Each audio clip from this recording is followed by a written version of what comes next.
Activity time! Hooray! We will make a puzzle today. Children, to make this puzzle, you will need help of any elder in your house. Are you excited, children? Come on, let's get our things ready. We will need some cardboard, pencil, cutter, scale, scissor, colored papers, a book cover, and a glue gun. Take help from any elder and cut the cardboard in a square shape, each side being 21 cm. Be very careful while cutting. Similarly, cut one more cardboard of the same size. Now take one of the cardboard, take help from any elder and mark 1.5 cm on each side of the cardboard. After marking 1.5 cm distance, join all the marks. It will form another square in the inner side of the cardboard.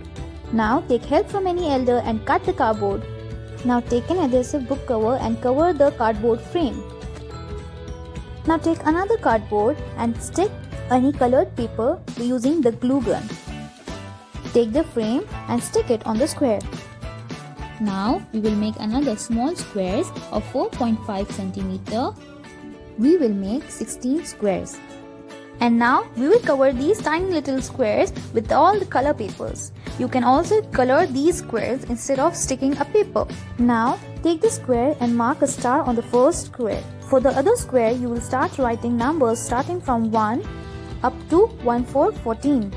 And for the last one, here is a challenge for you. Solve this puzzle. Now arrange all the squares randomly inside the frame. Okay children, now you're ready to play. Remove the smiley face square from the puzzle. Now you have a space. Now you can move the other numbers and arrange all the numbers in sequence starting from number 1. Slowly move the squares and get the number on the correct place.